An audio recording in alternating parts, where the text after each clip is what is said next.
Welcome to The Explainer. So, you've heard about the AWS cloud, this massive shared public space. But have you ever stopped to think, how do you carve out your own private, secure corner in all of that? Well, that's exactly what we're going to do today. We are building our very own virtual data center, right from the ground up. And that's a huge question, right? I mean, if you're sharing the same basic hardware and network with tons of other people, how can you be sure your stuff is actually private? How do you lock it down?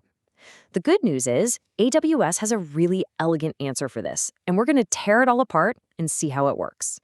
So, here's the game plan. We're going to walk through this step by step. First, we'll stake our claim and get our own private slice of the cloud. Then, we'll look at the core building blocks, how to divide that space up. After that, we'll talk security, guarding the doors. Then we'll figure out how to connect it to the outside world, to the internet. And finally, we'll put it all together and look at the complete blueprint. Let's do it. Okay, first things first. Every construction project needs a foundation, right? For us, in the cloud, that means drawing a big line in the sand and saying, everything inside this line is ours and it's private.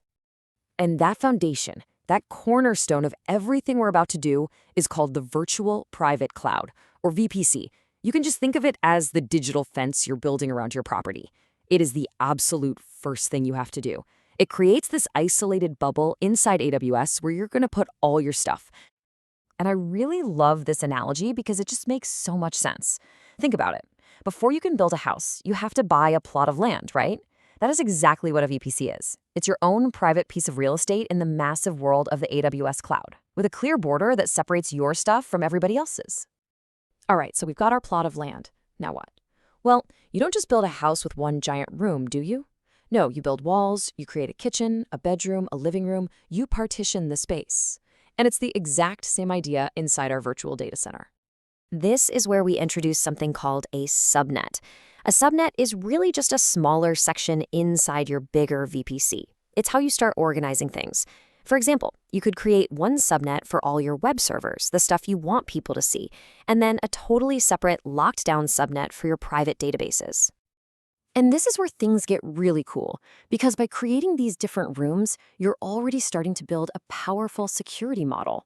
You can literally have a public lobby, that's one subnet, for your web servers, and then a private locked vault in the back for your databases, a subnet that has no connection to the outside world at all. Okay, so our land is fenced in, and we've built the rooms inside. Now comes the really critical part, security. We've got to play the role of security guard, deciding exactly who and what is allowed to come and go from every single part of our setup. And what's great is that AWS gives you multiple layers of security. This is a classic security principle called defense in depth. You don't just get one lock on the front door. You get two totally different kinds of firewalls that work together.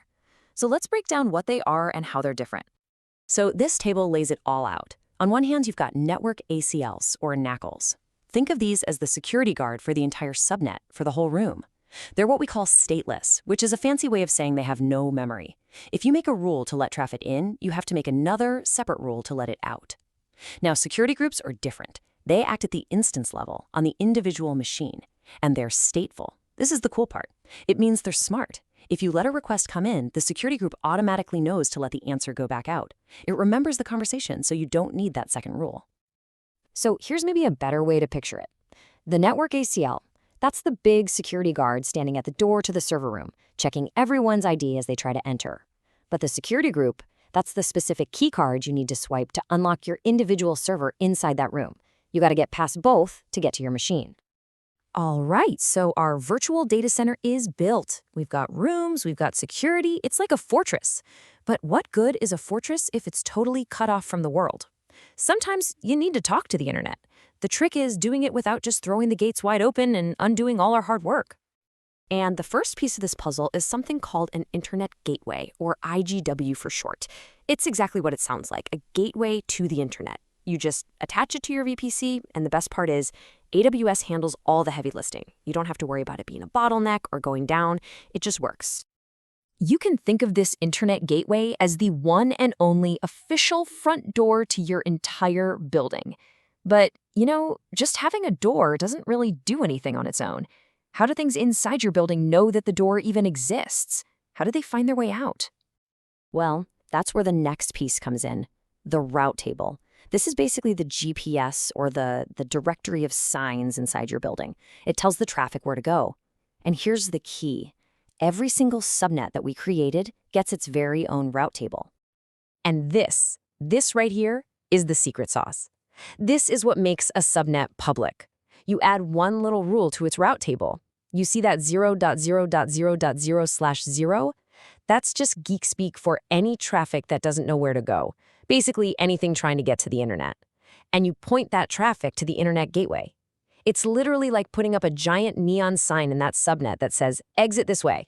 So if we put it all together, it's really just a 4-step checklist. Step 1, you attach the internet gateway to your whole VPC. Step 2, you create that exit sign, that route, in your subnet's route table. Step 3, your actual machine, your instance, needs a public IP address, kind of like a public mailing address. And finally, step 4, you have to make sure your security guards, the network ACL and the security group, are actually configured to let the traffic in and out. And there we have it. We've gone through all the pieces. So let's take a step back and just look at the complete blueprint we've put together. So let's just quickly recap. It all started with the VPC. That's our private foundation. Then we used subnets to organize everything inside, like creating rooms. We locked it all down with 2 layers of security, the security groups and the network ACLs. And finally, we controlled how it connects to the outside world with an internet gateway and route tables. See how all the pieces fit together? And the thing is, each of these components is pretty simple on its own, but when you combine them, you get an incredible amount of power and fine-grained control. You can build anything from a simple network for a blog to a super complex, multi-layered setup for a huge company. The blueprint is now yours. So the real question is, now that you have the blueprint, what are you going to build in your private cloud? Let us know what you think down in the comments. Thanks so much for watching, and hey, don't forget to subscribe for more explainers just like this one.